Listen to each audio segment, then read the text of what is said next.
Hello भैया, सारी live class नहीं चल पाई। उसका जब सेटअप करेंगे तभी वो चल पाएगा। चलिए हम लोग ऐसे ही वीडियो पे पढ़ते हैं, आपको समझ में आएगा पूरा पूरा। हमको आज एक नया फैक्टर पढ़ाना है जिसका नाम है सनलाइट। क्या नाम है? सनलाइट। सनलाइट के बारे में आपको बताना है। इसके पहले हम लोग बताते हैं कि हम लोग पढ़ रहे हैं इकोलॉजी। क्या पढ़ रहे हैं? इकोलॉजी। इको का मतलब होता है घर, लॉजी का मतलब अध्ययन करना। अपनी पृथ्वी के बारे में हमें अध्ययन करना। एक्चुअली है क्या? इकोलॉजी का सेंस और मीनिंग होता है कि इंटरेक्शन। इंटरेक्शन इंटरेक्शन का मतलब पारस्परिक क्रिया। कौन सी क्रिया?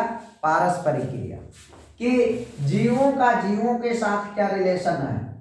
कोई ऑर्गेनिज्म है, उसका ऑर्गेनिज्म के साथ क्या रिलेशन है, और जीवों का वातावरण के साथ क्या रिलेशन है। इस बात को जो बताता है उस टॉपिक को बोलते हैं इकोलॉजी। क्या बोलते हैं? इकोलॉजी। तो कहते हैं सर जी इकोलॉजी पढ़ा रहे तो उसमें सनलाइट का है पढ़ा रहे। हम आपको बताते हैं सनलाइट क्यों आया। सुनिए कि दुनिया कणों से मिलकर बनी है, इलेक्ट्रॉन, प्रोटॉन, न्यूट्रॉन। एक दिन सेल बनाएंगे। क्या बनाएंगे? सेल। और सेल से पूरा पूरा ऑर्गेनिज्म बनेगा, जीव बनेगा। और ये जीव मिलकर के पॉपुलेशन, जनसंख्या बनाएंगे। और जब जनसंख्या कई प्रकार की हो जाएगी तो उनका नाम कम्युनिटी होगा। क्या नाम होगा? समुदाय या कम्युनिटी, समूह नाम होगा। जैसे आपको बताएं कि एक कंपनी में बहुत प्रकार के लोग काम करते हैं और हर अलग अलग प्रकार की जातियां मिलकर के पूरी कंपनी बनाएं तो पूरी कंपनी का नाम क्या है? समुदाय। क्या नाम है? समुदाय। और ये समुदाय मिलकर इकोसिस्टम बनाते हैं और इकोसिस्टम के अंदर आते हैं बायोम्स। क्या आते हैं? बायोम्स। और ये बायोम्स एक दिन क्या बनाएंगे? ब्रह्मांड का निर्माण करेंगे। किसका निर्माण करेंगे? ब्रह्मांड का निर्माण। और इन्हीं ब्रह्मांड के अंदर आते हैं बायोम्स। और बायोम्स होते हैं 5 प्रकार। बहुत प्रकार के होते हैं, उनमें हम कितने प्रकार पढ़ रहे हैं? 5 प्रकार के बायोम्स पढ़ रहे हैं। नंबर 1 डिजर्ट मतलब रेगिस्तान, ग्रासलैंड मतलब घास फूस वाले जगह, ट्रॉपिकल रेन फॉरेस्ट मतलब उष्णकटिबंधीय वन, टेम्परेट और कोनिफेरस फॉरेस्ट जिसे शंक्वाकार वन कहते हैं। क्या कहते हैं? शंक्वाकार वन। भैया इन लोगों को देखने के लिए हमने बताया था कि ये कैसा होगा, ये डिसाइड करेगा मीन एनुअल टेम्परेचर और मीन एनुअल प्रेसिपिटेशन, कि साल भर का औसत तापमान वहां पर कितना है और वहां पे बर्फ बारिश है कि नहीं। और इन दोनों बातों से चेंज होंगे 2 प्रकार के, एक लोकल चेंज आएंगे और एक रीजनल चेंज आएंगे। ये लोकल और रीजनल चेंज मिलकर के उस जगह का हैबिटाट बनाएंगे, वास तथा वास स्थान बनाएंगे। और इसमें 2 लोग होंगे, एक तो अबायोटिक चीजें होंगी, एक बायोटिक चीजें होंगी। अबायोटिक चीजों के अंतर्गत आएगा टेम्परेचर तापमान, सनलाइट, वाटर और सॉइल। क्या आएगा? सॉइल मतलब मिट्टी। बायोटिक चीजों के अंदर 3 प्रकार की रिलेशनशिप आएंगी, 4 प्रकार की। एक का नाम है PPC, यस, PPCS। पी का मतलब प्रीडेटर। क्या है? प्रीडेटर, शिकार शिकारी रिलेशनशिप। एक आएगा पैरासाइट। पैरासाइट मतलब परजीवी। सी से कॉमनसेलिज्म, और यस से सिम्बायोटिक रिलेशनशिप, सहजीवी संबंध, सिम्बायोटिक रिलेशनशिप। कहते सर जी ये सब क्या है? हमने आपको बताया था कि टेम्परेचर, सनलाइट, वाटर और सॉइल ये मिलेंगे, वातावरण बनाएंगे। क्या बनाएंगे? वातावरण, इन्वायरमेंट आपका। और ये प्रीडेटर, पैरासाइट, कॉमनसेलिज्म, सिम्बायोटिक ये अपने जीव हैं जो ऐसे रिलेशनशिप में रह रहे हैं। और भाई हम लोग पढ़ रहे इकोलॉजी और हमने कहा था ये इंटरेक्शन है, पारस्परिक क्रिया है। जीव का जीव से क्या रिलेशन है और जीव का वातावरण से क्या रिलेशन है, इसी बात को देखना है। इसका मतलब इन्वायरमेंट पढ़ना है और जीव पढ़ना। इन्वायरमेंट में आते हैं क्या? टेम्परेचर, तो टेम्परेचर हम पढ़ चुके पहली क्लास में। फिर क्या पढ़ा? वाटर, वाटर भी पढ़ चुके। आज हम पढ़ने आए सनलाइट। क्या पढ़ने आए हैं? सनलाइट। और कल वाले वीडियो में बिना पढ़ाए आप बता सकते हैं क्या पढ़ेंगे? सॉइल। सही है, तो हम लोग क्या शुरू करें? सनलाइट। चलिए तब तक के लिए एक बार फिर से इनको बता दीजिए, दुनिया किससे मिली है? Electron, proton, neutron. और ये क्या बनाएंगे? कोशिका। कोशिका एक दिन क्या निर्माण करेगी, जीव का निर्माण करेगी, और जीव मिलेंगे तो जनसंख्या बनेगी, जनसंख्या से कम्युनिटी का निर्माण होगा, समुदाय समूह का निर्माण होगा, और ये समूह मिलकर इकोसिस्टम बनाएंगे, और इकोसिस्टम मिलकर के बायोम्स का निर्माण करेंगे। और ये बायोम्स अपने होते हैं बहुत प्रकार के, उसमें 5 प्रकार पढ़ने हैं। एक का नाम है डिजर्ट ग्रासलैंड, तीसरा tropical rain forest, temperate zone, coniferous forest. और ये सब मिलकर के 2 बातें डिसाइड करेंगे, मीन एनुअल टेम्परेचर और मीन एनुअल प्रेसिपिटेशन। और ये दोनों मिलकर लोकल और रीजनल चेंज लाएंगे। लोकल और रीजनल चेंज मिलकर के क्या बनाएंगे, वास तथा वास स्थान। और उन पर होंगे 2 चीजें, या तो जीव होंगे या तो उनका वातावरण होगा। तो जीव के अंदर कौन भैया, प्रीडेटर, पैरासाइट, और कौन आएगा, सिम्बायोटिक रिलेशनशिप। एक रिलेशनशिप का नाम कॉमन सेल्यूशन। और जो एनवायरनमेंट अपना होगा उसमें टेम्परेचर, वाटर, सनलाइट, सॉइल। और इन तीनों में हमने बताया था सबसे जरूरी है टेम्परेचर, उसके बाद वाटर। आज तुम्हें लाइट के बारे में बताएंगे, सनलाइट के बारे में। किसके बारे में, सनलाइट के बारे में। कहते हैं कि सनलाइट को अगर जानना है, लाइट के बारे में, तो सनलाइट जो है अल्टीमेट एनर्जी ऑफ स्रोत इज नोन एज सन।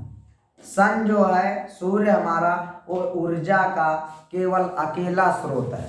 हमारी धरती पे अकेला ऊर्जा का स्रोत कौन है, सूर्य। और उन्हीं सूर्य से सबको क्या मिलती है, ऊर्जा। तो भाई लाइट जो हमारी आई कहाँ से आई, सन से। सन से हमको मिली सनलाइट। सनलाइट मतलब हमारी अर्थ यानी पृथ्वी पर जो लाइट, जो हमको ऊर्जा का स्रोत है, वो कौन है, सनलाइट। कहते हैं क्यों जरूरी है, किसके लिए जरूरी है। हम कहते हैं, हम पढ़ रहे जीव, उसमें पढ़ेंगे प्लांट और एनिमल। प्लांट और एनिमल, तो इन दोनों के लिए क्या जरूरी है, हमें लाइट। क्या जरूरत है, मैं आपको बता रहा हूँ। आपने कभी पढ़ा होगा कि प्लांट करते हैं फोटोसिंथेसिस। क्या करते हैं, फोटोसिंथेसिस। फोटोसिंथेसिस प्रकाश संश्लेषण की क्रिया। प्रकाश संश्लेषण से क्या होता है, खाना बनता है। क्या बनता है, खाना। जो हमारे पौधे खाना बनाते हैं, वो ऐसे बनाते हैं कि कार्बन डाइऑक्साइड गैस हो और क्या हो, वाटर हो, और ये मिल करके क्या बना देते हैं, ग्लूकोज। क्या बना देते हैं, ग्लूकोज। और ग्लूकोज हमारा क्या है, खाना। ये खाना तभी बनेगा भैया, कहते हैं कि कार्बन डाइऑक्साइड और वाटर मिलकर क्या बना दिया, खाना। अगर इतना आसान होता तो देखो, हमने कहा जो हम गैस छोड़ रहे हो कौन सी, कार्बन डाइऑक्साइड। पानी अपनी बोतल में हाथ में ले लो, फूंको, क्या बनना चाहिए, खाना। क्या बनता है, नहीं बनता। इसका मतलब तो हम तुमको बताते हैं कि इसके लिए ज़रूरत आपको होती है किसकी, क्लोरोफिल, हरित लवक की। किसकी, हरित लवक की। और किसकी ज़रूरत होती है, सनलाइट की। जब लड़कों को बताया गया कि सनलाइट की ज़रूरत है, कि लाइट होगी तभी खाना बनेगा, तो लोगों ने क्या कहा कि गैस तो आई है, कार्बन डाइऑक्साइड, पानी भी है, सर जी ये काम हम धूप में करने लगे तो सनलाइट भी मिलेगी। तो उनको हमने बताया कि इसके लिए ज़रूरत किसकी है, हरित लवक की। किसकी ज़रूरत है, हरित लवक। हरित लवक केवल पौधों में हरी हरी पत्तियों में मिलेगा, और हरी हरी पत्तियों में मिलेगा तो खाना कौन बनाएगा, सब बनाए, केवल पत्तियां बनाए, केवल पत्तियां बनाए। कौन बनाएगा, केवल पत्तियां। तो हरित लवक पत्तियों में पाया जाएगा, इसीलिए फोटोसिंथेसिस कौन करेगा, पत्तियां करेगा। खाना हमारी पत्तियां बनाएंगी। भाई खाना बनाने के लिए सनलाइट की जरूरत है। अगर सूर्य से लाइट नहीं आती तो दुनिया, ये पेड़ पौधे अपना खाना नहीं बना पाते। पेड़ पौधे नहीं बना पाते तो हम लोग तो उन्हीं पे आश्रित, तो फिर हमको भी खाना नहीं मिलता। तो बता, दुनिया रहती कि नहीं रहती, नहीं रहती। तो इसका मतलब लाइट जरूरी कि बहुत जरूरी, लाइट बहुत जरूरी। दूसरा काम होता है फोटो पीरियडिज्म। क्या होता है, फोटो पीरियडिज्म, दीप्तकालिता। मतलब भैया क्या है, फोटो पीरियडिज्म ही डिसाइड करती है, क्या डिसाइड करती है, induction of flowering. Induction of flowering. Flower तभी निकलेंगे, पौधों में फूल तभी निकलेंगे जब क्या होगा, लाइट। क्या मिलेगा? लाइट। लाइट मिलने के साथ साथ उसका समय बहुत जरूरी है। फोटो पीरियडिज्म, दीप्तकालिता, कितने समय तक लाइट हमको मिल रही है। अगर लाइट एक निश्चित समय तक नहीं मिलेगी तो इंडक्शन ऑफ फ्लावरिंग, फ्लावर फूल नहीं निकलेंगे, और अगर फूल नहीं निकले तो फल भी तैयार नहीं होंगे, तो आदमी खाना नहीं पाएगा। इसका मतलब लाइट जरूरी है कि बहुत जरूरी? बहुत जरूरी। पौधों में किसके लिए जरूरी है? फोटोसिंथेसिस के लिए जरूरी है। और किसके लिए जरूरी है? फोटो पीरियडिज्म के लिए जरूरी है। भाई हम तुमको बताते हैं एनिमल को जरूरत है लाइट की? नहीं, बिल्कुल जरूरत है। आपका दिमाग है और उसमें एक भाग है जिसका नाम है डायनसेफ्लॉन। क्या नाम है? Diencephalon.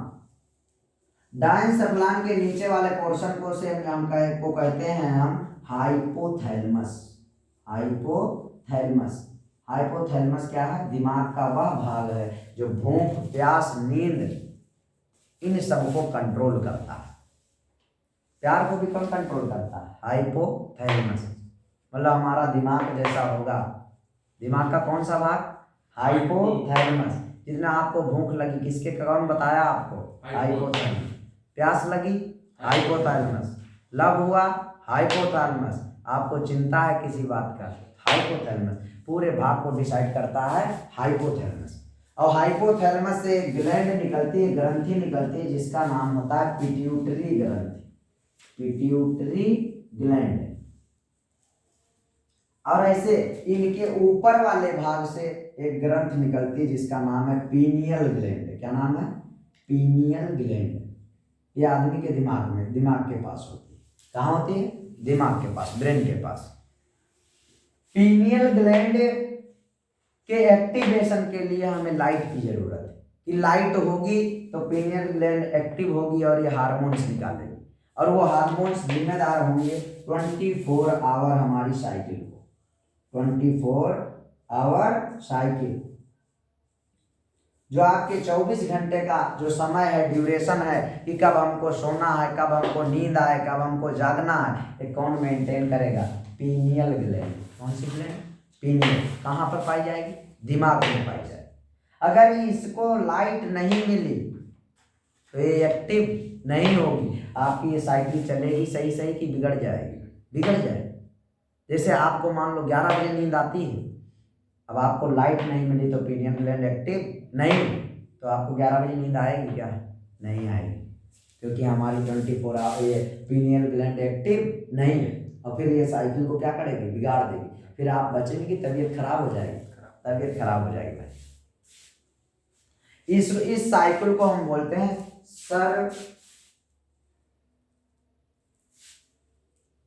Circadian rhythm. Circadian rhythm. कौन सी रिदम? सर्कैडियन रिदम बोलते हैं। Circadian rhythm. Rhythm 24 hour cycle को हमने आपको बताया। साइकिल का मतलब क्या है कि जैसे आपको 11 बजे नींद आती है रोज, आपको लाइट अगर मिलेगी तो पीनियल ग्लैंड एक्टिव रहेगी और अच्छे हार्मोन्स निकालेगी, और जिसके कारण आपको रोज 11 बजे ही नींद आ जाएगी। लेकिन अगर आपको लाइट नहीं मिली तो एक्टिव नहीं रहेगी और आपकी साइकिल क्या हो जाएगी? बिगड़ जाएगी। आप क्या हो जाएंगे? बीमार पड़ जाएंगे। और इसके लिए हमको किसकी जरूरत है? लाइट की। तो बता, लाइट इंपॉर्टेंट कि बहुत इंपॉर्टेंट? बहुत ही इंपॉर्टेंट। इसीलिए हम लोग लाइट को पढ़ते हैं। दूसरा बताते हैं कि एनिमल में भी होती है फोटो पीरियडिज्म। एनिमल में भी होती है फोटो पीरियडिज्म। फोटो पीरियडिज्म, और इनको हमने आपको समझाया, सही है, कैसे ये लाइट हमारे जीवन के लिए जरूरी। अच्छा, इसके बाद हम आपको बताते हैं कि कुछ अपना पक्षी होते हैं जो लाइट का प्रयोग करते हैं सेंसेशन के लिए, जिससे हमको पता चल जाता है। जैसे कोई पक्षी है, सुबह सुबह लाइट निकली, वो समझ गए कि अब सुबह हो रही है, चलो दाना चुगने चलते हैं। उसको फोरेजिंग बोलते हैं। क्या बोलते हैं? फोरेजिंग। फोरेजिंग। फोरेजिंग का मतलब कि पक्षी अपना जान जाए। जैसे लाइट हल्का सा पड़ी और पक्षी जान गया। क्या जान गया? सुबह हो गई और कहाँ चलो? दाना चुगने चलो। यानी लाइट का प्रयोग पक्षी अपने काम में कैसे करते हैं? खाना खाने के रूप में, समय बताने के लिए लाइट का प्रयोग करते हैं। कौन? पक्षी। और किसके रूप में भैया? माइग्रेशन के रूप में करते हैं। माइग्रेशन, जैसे हमने आपको बताया था कि सिबेरिया की बर्ड है, वहां पे ठंडी ज्यादा होती है और वो बर्ड जो पक्षी है, चिड़िया, वो ठंडी को झेल नहीं सकते, और झेल नहीं सकते तो समय के अनुसार उनको वहां से क्या करना पड़ेगा? पलायन करना पड़ेगा कि उस ठंडी जगह को छोड़कर भाग जाए, वही इनके पास चारा। तो अपना भरतपुर में आती हैं और वो चिड़िया रहती हैं। जब ठंडी सिबेरिया में ज्यादा पड़ती तो कहाँ आती हैं? अपने भरतपुर केरला में आती हैं। तो इसका मतलब हम क्या जान पाए कि लाइट का प्रयोग उन्होंने किसके लिए किया? माइग्रेशन। माइग्रेशन का मतलब एक स्थान को छोड़कर दूसरे स्थान में जाने के लिए उन्होंने प्रयोग किया लाइट का। और बताते हैं कि ब्रीडिंग के लिए प्रयोग करते हैं। ब्रीडिंग मतलब फोरेजिंग, माइग्रेशन और ब्रीडिंग के लिए अब किसका प्रयोग करते हैं? लाइट का प्रयोग करते हैं। कल अलार्म के रूप में। किसके रूप में? अलार्म के रूप में। इसके बाद हम बताते हैं कि जो प्लांट है ये लाइट के आधार पर 3 प्रकार के, कितने प्रकार के? 3। एक का नाम है शॉर्ट डे प्लांट, एक का नाम है लॉन्ग डे प्लांट, एक का नाम है day neutral plant. Short day plant ये उन प्लांट को कहते हैं जिनमें लाइट की मात्रा जरूरी है, कम समय तक जरूरी है। कि कुछ पौधे हैं कि उनको सिर्फ 4 ही घंटे लाइट मिल जाए, वो पुष्प की क्रिया कर देंगे, पुष्पन कर देंगे, यानी कि पुष्प को निकाल देंगे और उनकी इच्छा पूरी हो जाए। कुछ पौधे हैं लॉन्ग डे प्लांट जिनको 4 घंटे में काम नहीं चलेगा, कम से कम कितने घंटे? 6 घंटे 8 घंटे लाइट मिलेगी तभी वो अपना क्रिया कर पाएंगे। अच्छा, यही रीजन है भैया, यही रीजन है कि गेहूं हर समय में नहीं मिलता। क्यों? गेहूं की फसल कम मिलती है, अभी बोया गया गेहूं ठंडी में। अच्छा, ये जाकर के 3-4 महीने बाद कटेगा, तो इस समय ठंडी चल रही है। क्या चल रही है? ठंडी। इस समय प्रकाश जो है, दिन कैसा हो रहा है? छोटा कि बड़ा?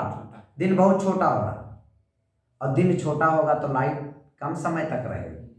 सही है? तो इनको कम प्रकाश की आवश्यकता, कम समय तक प्रकाश की आवश्यकता, तो इनमें पुष्प निकलेंगे। अच्छा, तुम्हें मैं बताता हूं कि दूसरा सीजन ले लो, जब अपना चावल तैयार होगा तब क्या आ जाएगी? गर्मियां आ जाएगी। क्या आ जाएंगी? गर्मियां। जो पौधे गर्मियों में निकलते हैं तो उनको भाई क्यों? तापमान हमको ज्यादा समय तक देना। अगर ज्यादा समय तक तापमान रहेगा तो भी उसमें फूल निकलेंगे, तो फूल नहीं निकलेंगे। अच्छा, यही कारण है, बताओ कि गर्मी में क्या अपना ये हो सकता है गेहूं?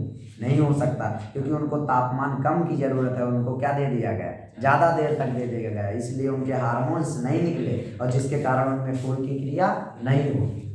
तो इस लाइट के आधार पे 3 प्रकार के प्लांट, शॉर्ट डे छोटे समय के लिए प्रकाश चाहिए, लॉन्ग डे ज्यादा समय तक प्रकाश चाहिए, डे न्यूट्रल जिनको ना ज्यादा चाहिए ना कम चाहिए, निश्चित मात्रा चाहिए। तो 3 प्रकार के प्लांट हो। तो बता, क्या लाइट हमारे लिए जरूरी कि बहुत जरूरी? बहुत जरूरी, इसीलिए हम लाइट को पढ़ते हैं। अच्छा, इनके एडाप्टेशन है कि 2 प्रकार के लोग इनमें हैं लाइट के आधार पे, मैं आपको बताता हूं।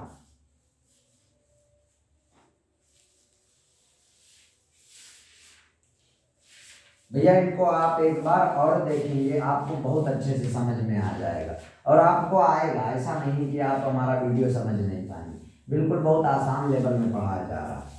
और एक्चुअली जो बायोलॉजी है यही बायोलॉजी है जो बोर्ड लेवल में बताई जाती है कि यूपी बोर्ड में पढ़ा दी जाती है, लिखा दी जाती है, वो बायोलॉजी थोड़ी नहीं। बायोलॉजी यही। तो आप इनको अच्छे से देखिए, एक बार नहीं दूसरी बार देखिए, आपको क्या समझ में आएगा, है नहीं? तो एडाप्टेशन के आधार पे 2 प्रकार के लोग हैं। एडाप्टेशन के आधार पे 2 प्रकार के लोग हैं, सुनिए कैसे कैसे। एक है हीलियोफाइट्स, कैसे हैं? हीलियोफाइट्स। और एक है हमारे सियोफाइट्स। सियोफाइट्स कहते हैं क्या है? सियोफाइट्स वह पौधे हैं जो छाया में होते हैं। कहाँ होते हैं? छाया। आप देखिए बड़े बड़े वन जहाँ पे लगे हों, वहाँ लंबे लंबे पौधे लगे होंगे, उनके नीचे छोटी छोटी झाड़ियाँ लगी। झाड़ियों तक उनके प्रकाश नहीं पहुँच रहे हैं, सही से पहुँच पा रहे हैं नहीं। अरे जब बड़ा पेड़ लगा है उसके नीचे घना पेड़ लगा है तो क्या नीचे ज्यादा प्रकाश पहुंचेगा? नहीं, वहां हरदम छाया बनी रहेगी। फिर भी वहां पर कुछ जीव निवास करते हैं। उन पौधों को क्या बोलेंगे हम? सियोफाइट्स। क्या बोलेंगे? सियोफाइट। और हीलियो का मतलब क्या है? मोर। हीलियो शब्द का मतलब है मोर। ये ऐसे पौधे हैं, मोर का मतलब ज्यादा, ये ऐसे पौधे हैं जिनको ज्यादा प्रकाश की आवश्यकता है और ज्यादा सनलाइट की आवश्यकता है। मतलब सनलाइट की उपस्थिति के आधार पर दो प्रकार के पौधे, एक लंबे लंबे पौधे होंगे जिनमें प्रकाश ऊपर से ही मिल जाएगा, वो ज्यादा प्रकाश में ग्रो करेंगे, इनको बोलेंगे हीलियोफाइट्स। और जो पौधों के कम मात्रा जरूरत है, प्रकाश की कम मात्रा जरूरत है, वो छाया में भी उपस्थित हो जाएंगे, उन्हें हम बोलेंगे सियोफाइट्स। दो प्रकार के पौधे। अच्छा, ऐसे ही हमारा एल्गी पाया जाता है। एल्गी के बारे में थोड़ा किताब बताती है, आप सुनिए, आपको समझ में आएगा एल्गी के बारे में। एडाप्टेशन के आधार पर कितने प्रकार के? दो। एक पौधे का नाम हीलियोफाइट्स, एक का नाम सियोफाइट। हीलियोफाइट्स मतलब ज्यादा प्रकाश में जो उपस्थित होंगे पौधे, और सियोफाइट्स का मतलब जो छाया में भी पौधे उत्पन्न हो जाएंगे। सही है। इसके बाद हमने बताया कि एल्गी के बारे में आपने सुना होगा शैवाल के बारे में। 3 प्रकार के होते हैं। इनको देखने के लिए हमें थोड़ा सा देखना पड़ेगा समुद्र, और समुद्र के अंदर हम चलते हैं। 3 जोन में समुद्र को बांटा गया है। देखिए ये ऐसे ऐसे कुछ है हमारा समुद्र। ये देखिए, आपको दिखेगा,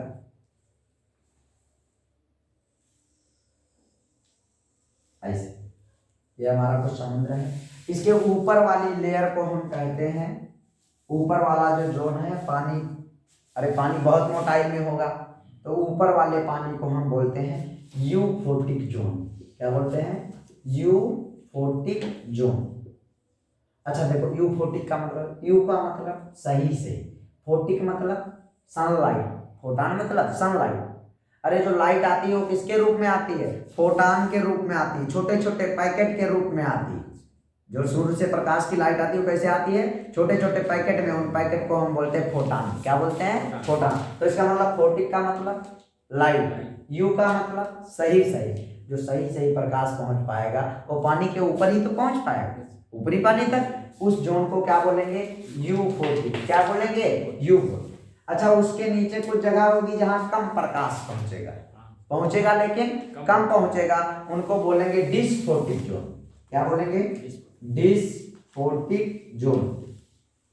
इस समुद्र को हम बांट रहे हैं 3 रूपों में। एक का नाम यूफोटिक, एक का नाम डिस्फोटिक, और एक लास्ट है आफोटिक जोन।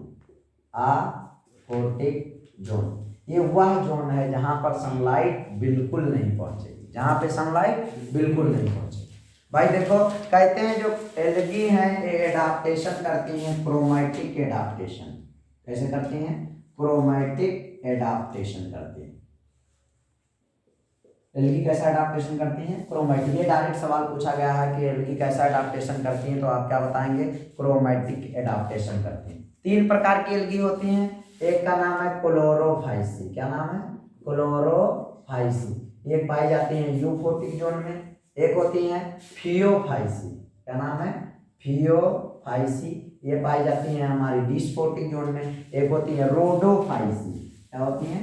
रोडोफाइसी।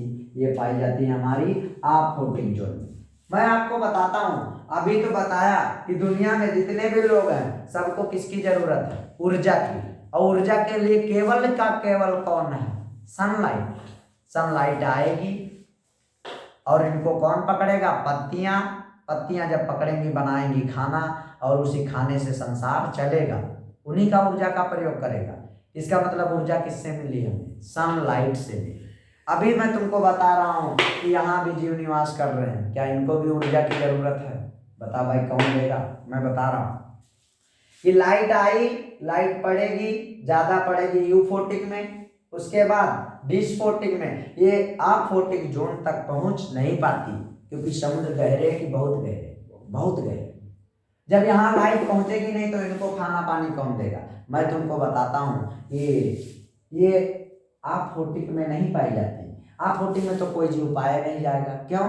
यहाँ पर किसी माने प्रकाश पहुंच ही नहीं सकता। तो ये पाई जाती है डिस्फोटिक में। कहाँ पाई जाती हैं? डिस्पोटिक में ही पाई जाती है, रोडोफाइसी। बस कैसे पाई जाती है? नीचे लेवल पर, नहीं आएगा। जहाँ प्रकाश पहुंचेगा तो बिल्कुल ना मात्र के बराबर, बहुत कम पहुंचेगा। जैसे हम तुमको बोलते हैं कि सबसे ज़्यादा जो प्रकाश नीचे तक जा सकता है पानी में, वो जा सकता है किस कलर का? Blue colour. कौन सा कलर? ब्लू कलर और ग्रीन कलर। तो ब्लू और ग्रीन कलर यहाँ पर पहुँच पाएंगे। इनको पकड़ने की हिम्मत सबके नहीं, केवल इन कलर को पकड़ पाते हैं। एक इनमें पिगमेंट होता है R-फाइकोइरिथ्रिन। कौन सा? R-फाइकोइरिथ्रिन, जो क्या करता है? उन प्रकाश की किरणों को पकड़ लेता है और उससे क्या करता है? खाना अपना बना लेता है। इसका मतलब रोडोफाइसी रह पाएंगे सिर्फ नीचे, बाकी कोई रह पाएगा?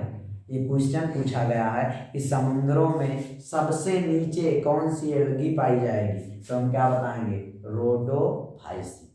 क्यों?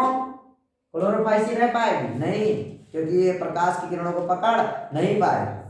थियोफाइसी नहीं रह पाएगी क्योंकि ये भी पकड़ नहीं पाएंगे। किसमें क्षमता है? रोडोफाइसी में। क्यों? क्योंकि इनके पास स्पेशल पिगमेंट है जिनका नाम है R-फाइकोइरिथ्रिन, और यही वो पिगमेंट है जो क्या करेंगे? ब्लू और ग्रीन लाइट को क्या करेंगे? एब्जॉर्ब कर लेंगे, और जिससे हमारा क्या बन जाएगा? खाना बन जाएगा। बस इतनी ही बात ये बताते हैं और कहते हैं कि तो बताओ, अच्छा तुम ही बताओ कि अब बताओ, प्रकाश की जरूरत है कि बहुत जरूरत? बहुत जरूरत। प्रकाश नहीं होगा तो पौधे खाना नहीं बनाएंगे, तो संसार रहेगा कि मर जाएगा? सब आदमी मर जाएंगे। इसीलिए बता, लाइट की जरूरत की बहुत जरूरत? बहुत जरूरत। कहते हैं थर्ड रिलेवेंट फैक्टर हमारा क्या है? प्रकाश। इसीलिए हमने आपको क्या पढ़ाया? सनलाइट। सनलाइट समाप्त हुआ, अब अगले दिन क्या चलेगा? सॉइल। एक बार आपको मैं किताब से पढ़ के सुना देता हूँ जिससे आपको समझ में आए कि हाँ किताब से ही चल रहा है मैटर, है नहीं? चलिए सुनाते हैं। ये किसी को लगे कि हमको आया नहीं तो आप एक बार देख लीजिए किताब से कि किताब से ही चल रहा था और आपको ये किताब की हर लाइन याद हो गई। देखिए इन्होंने बताया है कि प्रकाश के बारे में क्या बात बताई है, सुनिए। पहला लाइन इन्होंने बताया कि पौधे प्रकाश संश्लेषण द्वारा खाना बनाते हैं। क्या आप जान गए? बिल्कुल जान गए। किसके द्वारा बनाते हैं? प्रकाश संश्लेषण। ये ऐसी प्रक्रिया है जो ऊर्जा के स्रोत के रूप में धूप उपलब्ध होने पर ही संभव है। कहते हैं प्रकाश संश्लेषण केवल धूप में हो सकता है। ये बात तो इनको तुम अच्छे से समझा सकते हो कि धूप होगा, क्लोरोफिल होगा, यानी हरित लवण, तभी खाना बनेगा। वो आपको मैंने दिखाया। इसलिए हम जीवधारी के विशेष रूप में स्वपोषी के लिए प्रकाश के महत्व को समझ सकते हैं। जो खाना अपने आप बनाते हैं उनके लिए प्रकाश की जरूरत है कि बहुत जरूरत है। अगर नहीं होगा तो खाना नहीं बना पाए। कहते वनों में अनेक जातियां जो छोटे पौधे, शाक और झाड़ियां बहुत हल्के प्रकाश वाली परिस्थितियों में प्रकाश संश्लेषण करने के लिए अनुकूल हो जाते हैं। हमने आपको बताया कि कई प्रकार के प्लांट होते हैं, शार्ट डे प्लांट। दो प्रकार के प्लांट अभी बताया, हीलियोफाइट्स और सियोफाइट्स। हीलियोफाइट्स वो पौधे हैं जिनको प्रकाश की ज़्यादा ज़रूरत है और सियोफाइट्स को बहुत कम ज़रूरत है। जैसे कभी आप वन में जाइए तो लंबे लंबे पौधे होंगे और उनके नीचे छोटी छोटी झाड़ियाँ होंगी जिनको प्रकाश मिलेगा कि ऊपर वाले रोक लेंगे, फिर भी वो अनुकूलित हो गए, उनको कम प्रकाश लेने की आदत पड़ गई। जैसे अभी तुमको कि कोई 5 रोटी खिला रहा है, तुम 5 रोटी में जिंदा हो, लेकिन कोई 2 रोटी कर दे तो कुछ दिन दिक्कत होगी, लेकिन जब जिस दिन 2 रोटी में अडाप्ट हो जाओगे तो आपका पेट कितने में भर जाएगा? 2 ही रोटी में भर जाएगा, तो आपका जीवन चलता रहे। तो ये कह रहे हैं कि कुछ ऐसी जातियां हैं जो छोटे पौधे जो हैं वो कहाँ छोटे कम प्रकाश में रहने के लिए क्या हो गए? अनुकूलित हो गए, क्योंकि उन पर लंबे पौधे पेड़ों की छाया बनी रहती है। बहुत से पौधों में पुष्पन के लिए दीपकालिता, फोटोपीरियडियम आवश्यकता की पूर्ति के लिए धूप का निर्भर है। हमने बताया कि आपको इंडक्शन ऑफ फ्लावरिंग, फ्लावर निकलने के लिए किसकी जरूरत है? सनलाइट की जरूरत। कहते बहुत से प्राणियों के लिए भी प्रकाश इस रूप में महत्वपूर्ण है कि वह प्रकाश की तीव्रता और अवधि, यानी कि दीप्तकालिता, जिसे हम फोटोपीरियडियम बोले, कि कितना देर तक प्रकाश रहेगा। जैसे आपको बताया शॉर्ट डे प्लांट और लॉन्ग डे प्लांट और डे न्यूट्रल प्लांट। जिनको ज़्यादा देर तक जरूरत है प्रकाश की उनका नाम शॉर्ट डे प्लांट, कम देर के लिए। जिनको ज़्यादा देर तक की जरूरत है उनका नाम लॉन्ग डे प्लांट। और जिनको बीज का जरूरत है उनका नाम डे न्यूट्रल प्लांट। तो इनके आधार पे 3 प्रकार के प्लांट। ये कह रहे हैं कि ये तो इतनी ही बात बताते हैं कि आदमी को प्रकाश की तीव्रता और समय की जरूरत। हमने आपको समझाया कि ज़्यादा समय तक अगर प्रकाश रहेगा तो उनमें क्या हो जाएगा, लॉन्ग डे प्लांट कहलाएंगे, और जिनमें कम देर तक का काम है उन्हें शॉर्ट डे प्लांट। इसीलिए गेहूं हर सीजन में नहीं होता, मक्का हर सीजन में नहीं होता, और आपका धान भी हर सीजन में नहीं होता, क्योंकि प्रकाश की मात्रा नहीं, अवधि की भी जरूरत होती है कि कितनी देर तक प्रकाश रहेगा। किसके लिए? फ्लावर निकलने के लिए। अच्छा, कहते हैं दैनिक तथा मौसमी विभिन्नताओं को अपनी चारे के खोज, कहते हैं लोग किसके बारे में, चारे की खोज करने के लिए प्रयोग करते हैं प्रकाश का। जनन और प्रवासी गतिविधियों का समय तय करने के लिए संकेत के रूप में काम करते हैं। अभी आपको बताया माइग्रेशन के लिए कि कोई एक स्थान से दूसरे स्थान पे जाए, गतिविधि करे, तो भी किसकी जरूरत है? उसे प्रकाश के बारे में जानता है। पक्षी जो है वो प्रकाश को देखकर ही समझ पाता है। जिस दिन प्रकाश की लाइट कम हो गई, उसकी तीव्रता कम हो गई, धीरे धीरे ठंडी आ गई, तो लोग रुकेंगे वहाँ पे, भाग जाएंगे, क्योंकि वो प्रकाश कम मात्रा में प्रकाश को झेल नहीं पाते, यानी सर्दी को झेल नहीं पाते। दुनिया में विभिन्न प्रकार के जीव निवास करते हैं। कहते हैं कि पृथ्वी पर प्रकाश की उपलब्धता तापमान से निकट से संबंधित है, क्योंकि दोनों का स्रोत क्या है? सूर्य। लेकिन महासागरों की गहराई, जैसे हमारा समुद्र, हमने बताया था कि उनकी गहराई में पर्यावरण निरंतर अंधकारमय रहता है। अभी आपको मैंने दिखाया कि एल्गी के लिए इनका 3 जोन बनाया, यूफोटिक, डिस्फोटिक और आपोटिक। आपोटिक वह जोन है जहाँ पर प्रकाश नहीं पहुँच पा रहा है, उसी के बारे में बता रहे हैं कि वहाँ रहने वाले को ये मालूम नहीं है कि सूर्य नामक कोई ऊर्जा का स्रोत है। भाई जब यहाँ प्रकाश पहुँच ही नहीं पा रहा है तो इनको क्या पता कि कोई सूर्य है जो प्रकाश हमको दे रहा है।